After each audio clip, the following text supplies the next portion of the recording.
Lexus's very first EV, the UX300e, struggled to please in its original form, primarily because of the limitations of its modestly sized battery.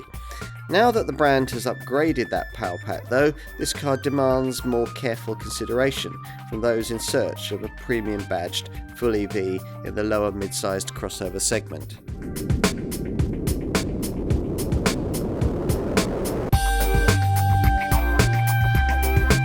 It's rather surprising that until the original launch of this car, the UX300e, back in 2021, we'd never seen a full electric Lexus. Things have changed a bit since then though, and so has the UX300e, evolving into a more credible, lower mid-sized premium EV crossover in the improved, bigger battery form that we're going to look at here. We'd expected a lot from the original version of this model. Lexus was, after all, arguably one of the pioneers in electrified powertrains for cars of this sort, launching the world's first premium electrified hybrid, the RX 400h, way back in 2005.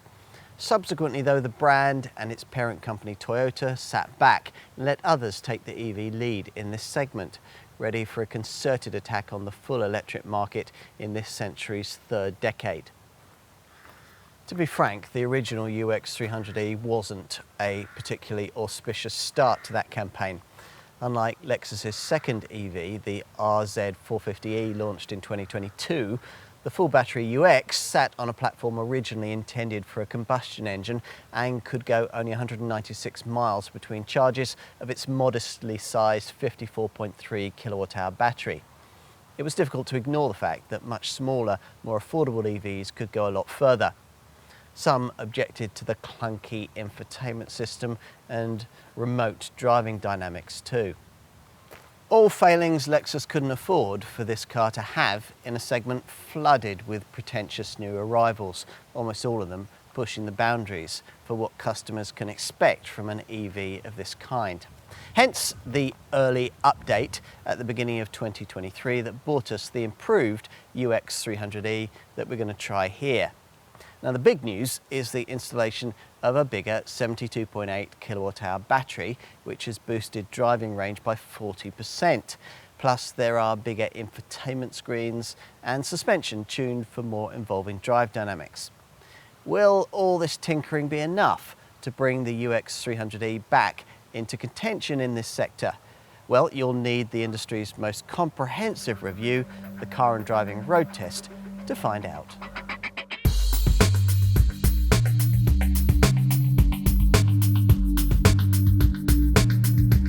Now, it isn't actually that long since we brought you our film on the original version of this car, so we're well placed to brief you on the fact that nothing very much has changed on initial acquaintance with a UX300e.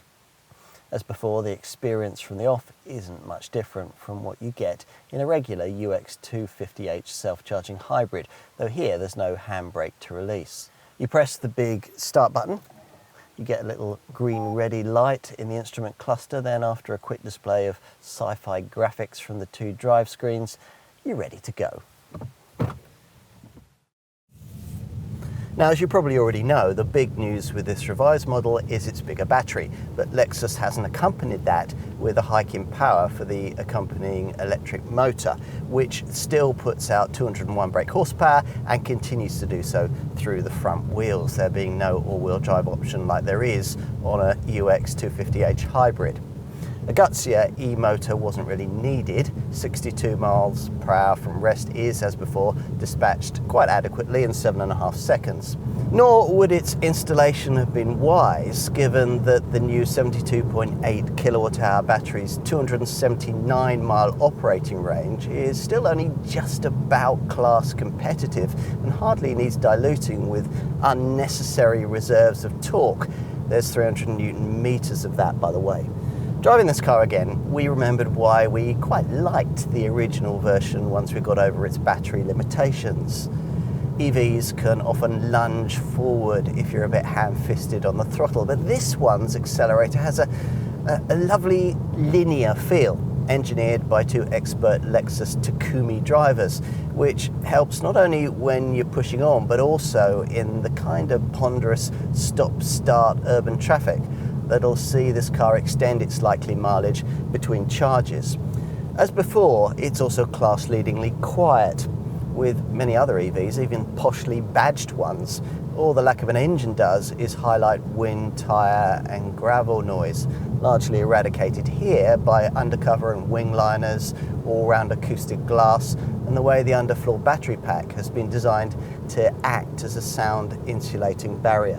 What we didn't particularly like with the original model was its rather remote driving experience.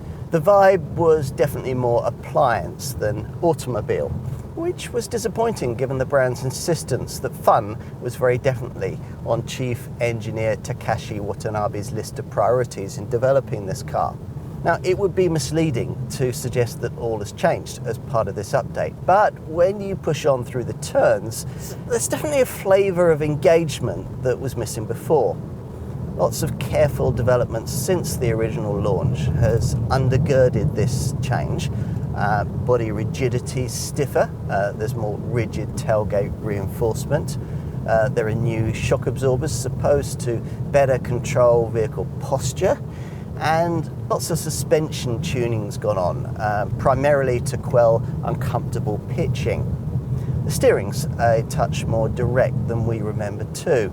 A reinforcement brace has been added to the steering gearbox on the front suspension member.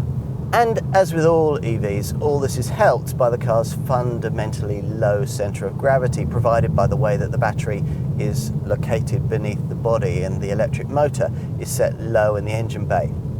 Predictably though, none of this is enough to deliver the kind of more engrossing drive dynamics you get in this class on, say, Ford Mustang Mach-E or a BMW iX1. Nor is there the sharp handling you'd expect from the advanced posture control package this car champions, originally created for the Lexus LF30 electrified concept car. So it's just as well that typical Lexus customers don't tend to want a sporty feel, though the brand insists on trying to provide that with its larger RZ. As before, if you do want to push on and don't mind eating quickly through your available battery range, there's a red-themed sport mode, which you'll probably try once before largely limiting yourself to the normal and eco setting options. Overall, we'd say the dynamic changes made here have been worthwhile. Torque steer, that feeling of the steering wheel writhing in your hands during rapid acceleration, is a little less evident than it was before. And the ride, which is okay over poor surfaces on the 17-inch rims, but not so good on the 18-inch ones, is now a little less floaty if you start trying to throw the thing about a bit. But as we've already suggested, that's the sort of thing a typical UX 300e owner would virtually never do.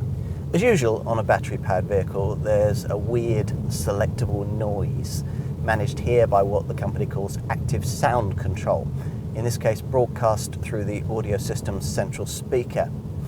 And as you'd expect, there's the opportunity to control brake regeneration levels, either by engaging the extra B setting from the bespoke drive-by-wire auto gear lever, or by pulling on the left-hand gear shift paddle, which annoyingly you keep having to do every time you want to increase the regeneration level, rather than the screen remembering your preferred setting during any given journey. What else? Well, there's a best in segment 5.2 meter curb-to-curb turning circle, and though you're seated rather low at the wheel for something purporting to be an SUV, overall forward visibility from the steering wheel is aided by the low bonnet line that's made possible by the car's GAC platform and low-mounted drivetrain. There's no off-road prowess, of course. Attempting to venture from a paved surface in a car riding just 6 inches from the road surface is a potentially very unwise idea indeed. No, the UX 300e knows what it is and what it isn't. And what it is, we can imagine a lot of EV customers in this segment might now rather like.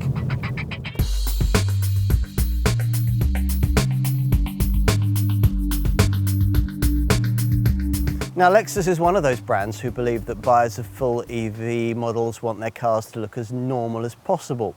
So the visual changes that differentiate this UX300e from its ordinary UX250h self-charging hybrid showroom stablemate are minimal. So, by the way, are the tiny styling updates made to this updated design's bumpers and lights. From the side, one of the few giveaways to the fact that this is an all-electric model are the two charging flaps. There's one each side, one for a Type 2 charger on the driver's side and one for a fast charge CHAdeMO plug on the near side. Now, otherwise, it's the usual UX design recipe with flared front and rear wings and a shape that's one of the smaller ones in the premium badged SUV C segment, 4,495mm long and 1,520mm high, with a slightly swept back roofline, though not enough to allow Lexus to market this as a coupe-style SUV. There's a choice of two wheel sizes with 17-inch rims for the two mainstream trim levels with aero ventilating flaps and 18-inch alloys for this top 𝗙cie𝗹𝗹liche version. As before, in comparison to the ordinary hybrid UX, the front features a subtly revised version of this model's signature spindle-shaped radiator grille, featuring aerodynamic shutters which automatically open and close depending on the level of battery charge. The headlamps use single or triple projector tech according to the chosen spec, and above them, as is usual with the brand, the daytime running lights are arranged in a distinctive arrowhead shape. Apart from this bespoke badge, there are no differences over the usual hybrid model here at the rear, dominated by an LED tail light blade extending the full width of the tailgate. The lamp section in this case made up of an array of 120 LEDs and tapering in the middle to be just 3mm deep at its narrowest point.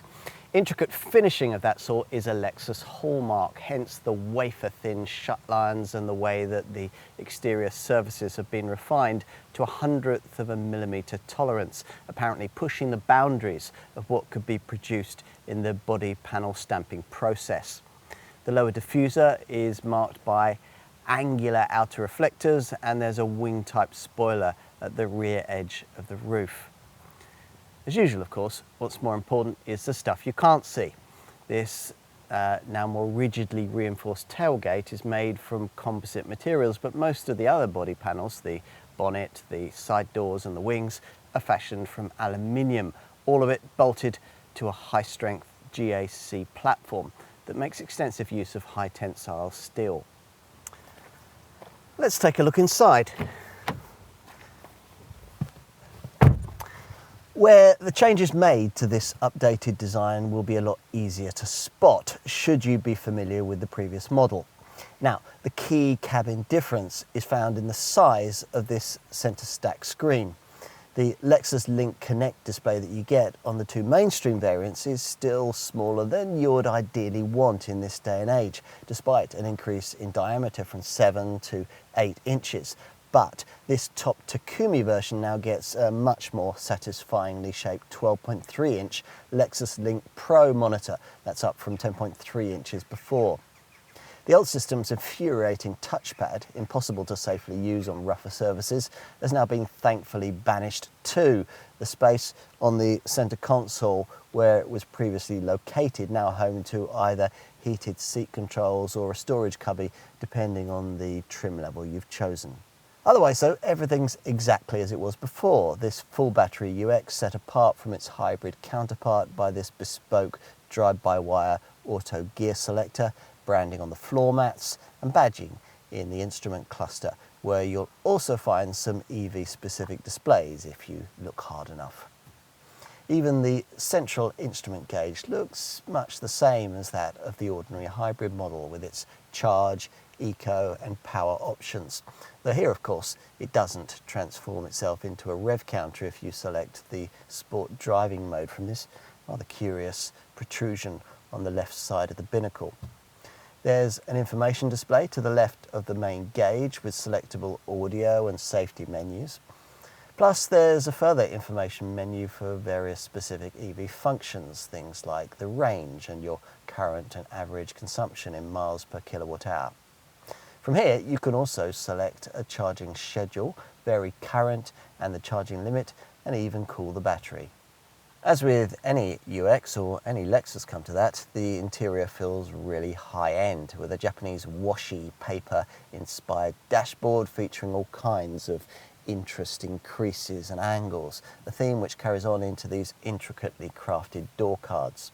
Plus, there's a lovely three-spoke wheel borrowed from the 𝗙cie𝗹𝗹𝟎 and design based around the Japanese architectural concept of engawa, where the inside and the outside of a structure are seamlessly connected. Build quality from the 𝗙cie𝗹𝗹𝟎 Japanese plant is faultless, and the leather seats feature the traditional oriental quilting technique of 𝗙cie𝗹𝗹liche. If you avoid base trim, you get perforated leather upholstery with a kagome weave pattern. Earlier we mentioned the improved centre stack infotainment provision. Even the smaller 8-inch Lexus Link Connect monitor now includes cloud-based navigation and wireless Apple CarPlay smartphone mirroring. The Android Auto system users will still need a wire. Here, as mentioned, we've got the 12.3-inch high-definition Lexus Link Pro screen, which is not only bigger but has been moved 143mm further backwards so that it's easier to use. This larger monitor includes embedded navigation, maintaining a connection even if the cloud connection is unavailable. And it replaces the base unit's rather limited 6-speaker DAB audio system with a far more satisfying 13-speaker Mark Levinson premium setup. As part of its infotainment upgrades, Lexus has made the needed improvements to its previously less than intuitive voice recognition system. The replacement setup is much better, allowing you to control the climate and audio systems and search the internet. It knows whether the driver or front seat passenger is speaking, and it's no longer necessary to mute the audio volume before you can use it. Activation sees you prefacing requests with the command, "Hey Lexus." One of the things that you might want in choosing an SUV is a slightly elevated driving position. Well, you don't get that here. Your seating positioning is very family hatch-like. This makes acclimatization from a more ordinary model somewhat easier, but it also means that all-round visibility suffers, especially in a design like this one with a kicked-up rear window line. Hence, Lexus's decision to standardize a rear-view camera. Plus, of course, you get rear parking sensors. The seats are supportive, featuring springs and foam padding designed to disperse pressure under the sciatic area. And finding a comfortable position is easy, though we could do with a little more reach adjustment on the steering wheel. We like the fact that the climate system can be operated either from the center screen or by using this row of piano key style buttons on the center stack. All variants come fitted with the brand's Nano X technology, which emits microscopic water particles containing hydroxy radicals into the airflow. This inhibits viruses, bacteria, pollen and other allergens, counters bad odours, and will even moisturise passengers' hair and skin. What else? Well, build quality seems to be up to standard, with scratchy plastics relegated to areas you'll rarely touch. I'm not too happy about some aspects of this UX model's cabin practicality though. The door bins are tiny, as is the glove box, a room within which is nearly completely taken up by the handbook. An overhead sunglasses compartment has also been forgotten. What you do get is this storage compartment between the seats, incorporating a USB-A port and a 12-volt socket. There's a neat little covered coin tray just ahead of it. In front of the gear lever, there are these two deeply recessed, but unfortunately uncovered, cup holders, and provided you've avoided base trim, there's this wireless phone charger mat just beyond, along with two USB-C ports just above. You get a ticket clip recess in the driver's sun visor too. Let's take a look out back. Now, the door aperture here really is rather small. Taller folk will risk banging their heads as they enter, which might have something to do with this rear bench, which for this UX300e had to be redesigned to fit the battery underneath. This change hasn't compromised rear seat space by very much, but that was pretty tight to start with, exacerbated by the fact that it's difficult to slide your feet beneath the front seats. Now, you'd expect a car with a 2,640mm long wheelbase to offer a bit more rear passenger space than this. Ideally, you really won't want to take more than a couple of folk back here. And not only is the cabin narrow, but the central part of the seat is uncomfortably raised. If there are a couple of occupants, you'll be able to use this centre armrest, which, as you'd want, incorporates a couple of cup holders. There are twin vents, plus a couple of USB-C ports, but no door bins, and for some reason, you only get a seat back pocket on the passenger side. We understand why this seat base can't slide, but it would have been nice if the seat back could have reclined. That's not possible either. Individual overhead reading lights are missing, but you get coat hooks in the grab handles and heat for these seats if you've avoided base spec. Now let's finish with some good news. The boot is actually bigger than is the case with the 𝗙xe𝗹𝗹liche hybrid version of this car. The powered tailgate we've just used to access it, which also features gesture control, is only standard on this top 𝗙cie𝗹𝗹cie model. Cargo capacity is rated at 367 litres, that's 47 litres more than the UX hybrid. That's loading from the deck to the rather flimsy tonneau cover. It's 486 litres if you load to the roof. There's a compartmentalised area beneath the floor for storage of the tyre repair kit and charging leads. And you get 4 silver tie-down points and bag hooks on both cargo sidewalls. There's no ski hatch though, nor is there a 40-20-40 split seat back. The conventional 60-40 split flattens to reveal 1,278 litres of capacity, which isn't enormous, but will probably be sufficient for the needs of most likely owners.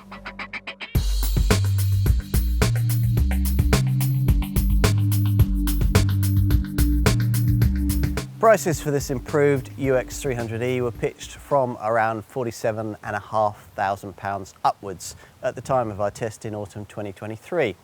Compare that to the £44,000 asking price when we first tried the original smaller battery version of this model back in 2021. Now, the current base price is for standard trim. Most potential customers are going to want either mid-range premium pack spec, that's around £51,000 as we filmed, or the top 𝗙cie𝗹𝗹ie pack model that we're trying here, around £57,000 as we filmed. These asking prices are towards the upper level in this model's lower mid-sized EV crossover segment, which tends to see starting price points in the £45,000 to £55,000 bracket. So you'll be paying slightly above what you'd need for comparable versions of models like the Polestar 2, Kia's EV6 and Hyundai's Ioniq 5, but a very similar amount to that which you'd need for models like the Mercedes EQA, the Audi Q4 e-tron and the BMW iX1. For reference, the next model up in the Lexus EV range, the RZ450e, costs from around £65,000. Now, if having considered all of this, you decide that it is a 𝗙xe𝗹𝗹ie that you really want, you're going to need to know just how generous Lexus has been with the standard specs, so let's take a look at that now. Key standard features include the bi-LED headlights with automatic high beam, plus there are 17-inch alloy wheels, auto headlights and wipers and aluminium roof rails, along with front and rear parking sensors, a reversing camera and adaptive cruise control. Plus the Lexus Safety System Plus package of camera safety features, which we'll get to in a few moments' time. Inside, there are 8-way power adjustable front seats with lumbar support, plus you get dual zone climate control and a power adjustable steering wheel. Connectivity in this improved model is now taken care of by an 8-inch Lexus Link Connect multimedia screen with cloud-based navigation, a 6-speaker DAB audio system, Bluetooth and Apple CarPlay and Android Auto smartphone mirroring, the Apple system now being of the wireless sort. As for EV stuff, well, the asking price includes both 3-pin and Type 2 charging cables, the Lexus Drive Mode Select system, and active sound control. You'll also get use of the Lexus Link app, via which you can do things like scheduled charging times, check battery status, remaining range and remaining charge time. Also remotely defrost the windows and remotely heat or cool the cabin. As mentioned earlier, you can embellish the spec of your UX300e with 2 additional extra cost equipment packages. Lexus expects most potential customers to choose the mid-level Premium Plus pack variant, which includes smart keyless entry, privacy glass, a card key and illuminated door handles with puddle lights. Inside, the Premium Plus pack adds smooth leather seat upholstery, a heated steering wheel, heated and ventilated front seats, heated outer rear seats and a wireless smartphone charger. You can add in larger 18-inch wheels too if you're prepared to pay a little more. If you want to go further, the 𝗙cie pack model includes the more advanced Lexus Link Pro multimedia system many will want, with its larger 12.3-inch screen. Now, this includes an upgraded embedded navigation system and a 13-speaker Mark Levinson surround sound audio setup.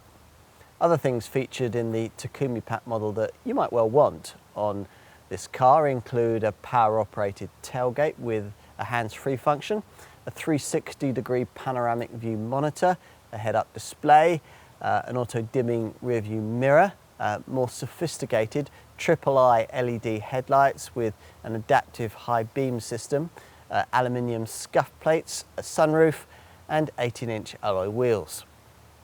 𝗙cie spec also includes some extra camera safety features, which we'll tell you about in a moment. Right, on to extra cost features. Your starting point here will be to get a charging wall box for your garage if you don't already have one.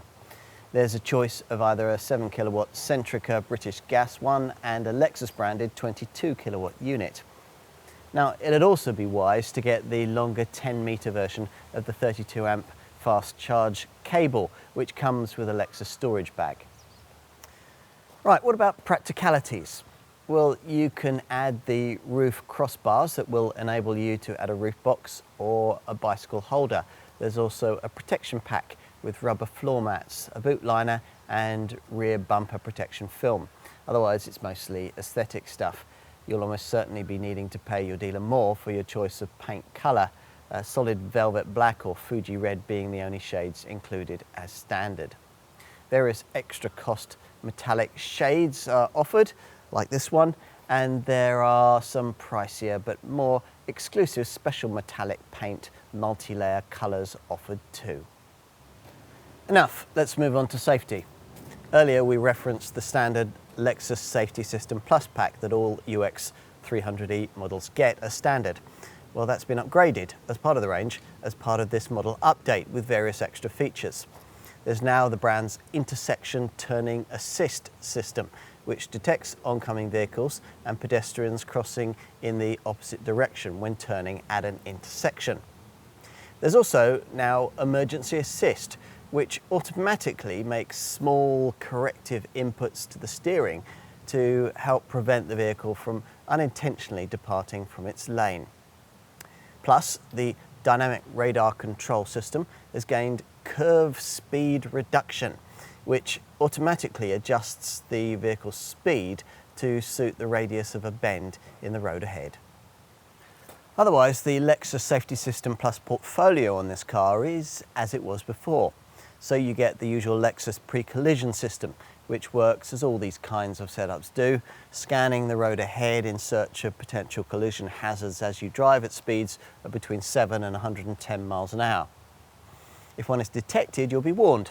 If you don't respond or aren't able to, the brakes will automatically be applied to decrease the severity of any resulting accident. This setup is also able to specifically identify people and will apply braking if a pedestrian is detected in front of your UX, even at night. In the daytime, it can specifically detect cyclists too. The other 5 Lexus Safety System Plus features can be quickly covered. The lane center lane keep assist setup warns dozy drivers who've drifted out of their lanes on the highway, applying steering lock to ease the car back to where it ought to be, and working seamlessly with the adaptive cruise control system that we mentioned earlier. The steering assist lane trace assist feature helps you keep the car centered in its lane. Automatic high beam automatically dips your headlights at night, and RSA road sign assist pictures road signs on the move, displaying them on the dash. As for more conventional safety kit, as fitted to all UX models, well, pretty much everything that you'd expect is present and correct. So tick off a pedestrian-friendly bonnet, ISOFIX child seat fastenings, and no fewer than 8 airbags. There are twin front, side and curtain bags, plus knee bags for both front seat passengers. Across the range, you'll also find a tyre pressure warning system and hill start assist control to stop you from drifting backwards on uphill junctions, and an emergency brake signal for panic stops.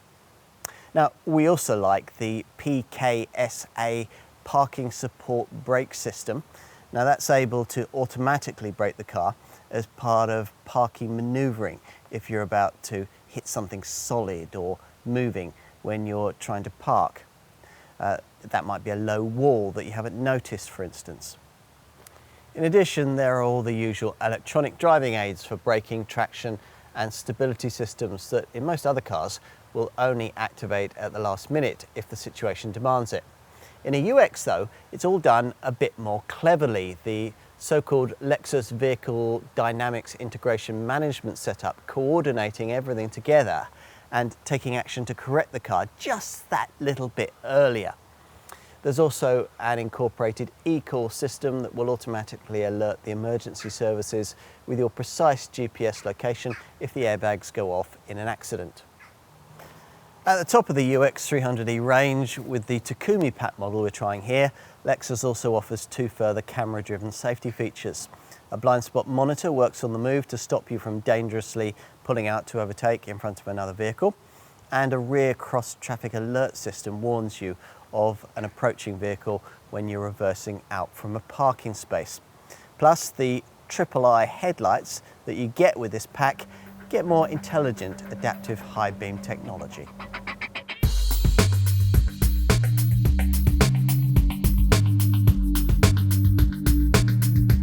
We've already briefed you on this upgraded model's larger 72.8 kWh battery in our driving section, this 𝗙cie𝗹𝗹liche pack offering a substantial 18.5 kWh increase over the previous model. That's improved the previous rather woeful 196 mile range to a more acceptable 279 mile figure, though that doesn't apply to the top 𝗙cie model we're trying here, which has larger energy sapping 18-inch wheels that drop the range figure to 274 miles. Either way, these figures remain some way off the class leaders, but they are no longer an embarrassment. Lexus claims a 3.7 miles per kilowatt-hour energy consumption figure, and though we haven't been getting very close to that during this test, a real-world 220 to 30 mile everyday range ought to be accessible in mixed driving conditions, with more possible if you limit yourself to urban and suburban routes. Now, we're aware that for quite a few prospective UX300e customers, questions of ultimate driving range won't very much matter. The Society of Motor Manufacturers and Traders tells us that 94% of UK journeys are of less than 24 miles, and on that basis this Lexus will easily work as a second or third car for commuting duties. You'll need to bear in mind that, as with all EVs, the quoted range figure could drop considerably in winter weather or over long motorway journeys. Though, as far as cold weather is concerned, Lexus claims to have minimised that drop-off, in this case thanks to a clever battery heating system. There's a battery cooling setup, so cell performance doesn't drop off in hot weather too. As you drive, you can maximise the range available to you by keeping the car in its most frugal eco drive mode and in the most frugal eco and charge zones of the main instrument gauge. You can also see these on the head-up display. To To the left of the instrument binnacle circular dial, an information section of the trip computer screen has various selectable EV options, things like range and your current and average consumption, both in miles per kilowatt hour. And you can proactively charge your battery by increasing the amount of regenerative braking energy being harvested. There are 4 levels of deceleration regeneration, accessible by pulling on this left-hand steering wheel paddle. What about charging? Well, we'd expected that as part of this update, Lexus would have replaced the fast charge 𝗙će𝗹𝗹liche plug socket provided behind the flap on the near side.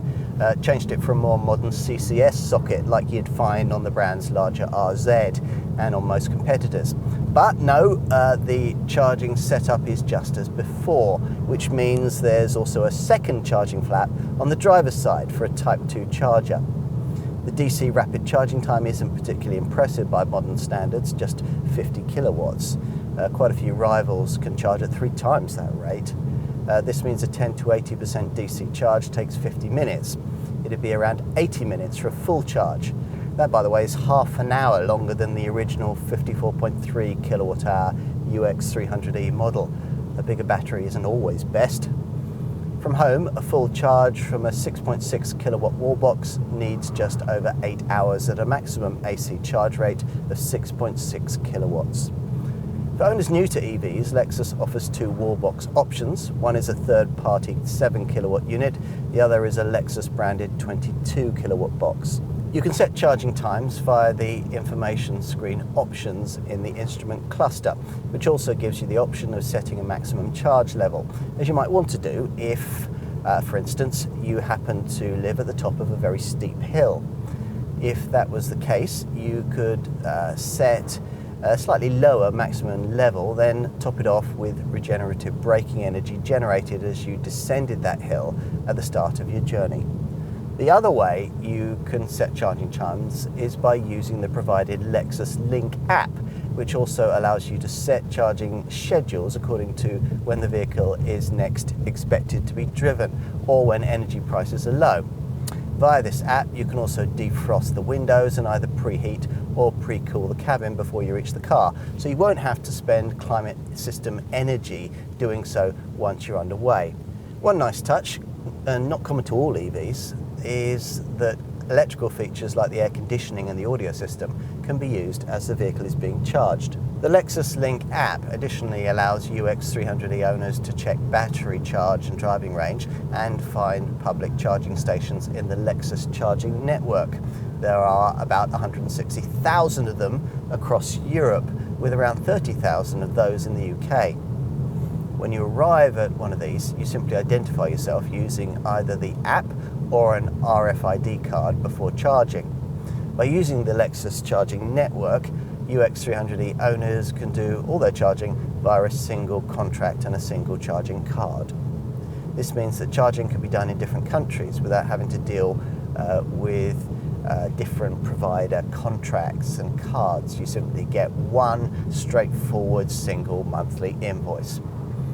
If you're converting to an electric vehicle from a previous combustion model, you'll obviously need to factor in the cost of an EV charger for your home and perhaps also for your office. Now, there's still complexity around the best charging hardware to choose and who is eligible for a government grant. And obviously, the costs can vary depending on the distance from your main meter to the charger and all kinds of other factors. Now, there's lots of advice out there, of course, to guide you. We consulted plugmein.com, who offer customers everything from choice of charger to installation and ongoing maintenance. They've advised us that even with increased energy prices, the cost of running an EV and charging it at home on a dedicated tariff is still only around half the cost of running your previous petrol or diesel car. What else? Well, as with rival models, all UX300e variants will attract just 2% of benefit-in-kind company car taxation until 2025, and they'll be free of paying London's congestion and ULEZ charges until then too. In theory, they'll also be free of VED road tax until then, but at this car's luxury price point, that could change in the not too distant future. Insurance is Group 38E. As usual with Lexus, residual value predictions are stellar. After 3 years and 36,000 miles, this car is expected still to be worth 53% of its original value.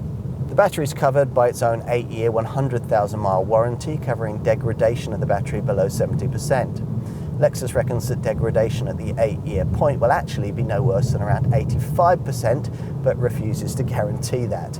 That battery cover can be extended to 10 years, 600,000 miles if the customer includes a battery health check as part of each vehicle service.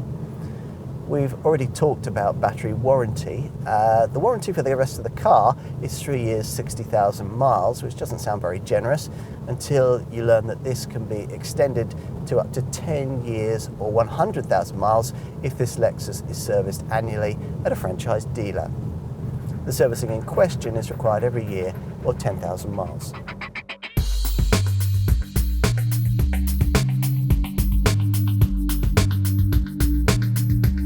Why Lexus didn't bring us this version of the UX300e from the start is difficult to explain. Prior to the original launch, they certainly had plenty of time to perfect it. Still, we are where we are, and the battery transplant that's taken place here has at least been enough to elevate this car towards segment credibility. You'd now stop to consider its other virtues rather than dismissing it out of hand simply because it couldn't always guarantee to get you where you wanted to go. And there are plenty of other virtues to take into account, even if you're still not overly impressed with the improved range figure now being offered. The cabin feels special. The new infotainment system's now well up to scratch. There's a segment-leading warranty. The value proposition's pretty strong by the expensive class standards, and refinement's class-leading. To be frank, if we wanted a UX, we'd still be more tempted by the hybrid version. But if an EV-powered version of this car it has to be, then a 300e now makes a decent case for itself. Lexus still needs to make much better electric vehicles in this class than this, but it very shortly will. Prior to this update, we would have been inclined to have advised you to wait for that new era of development. As it is though, this car's now worth a second look.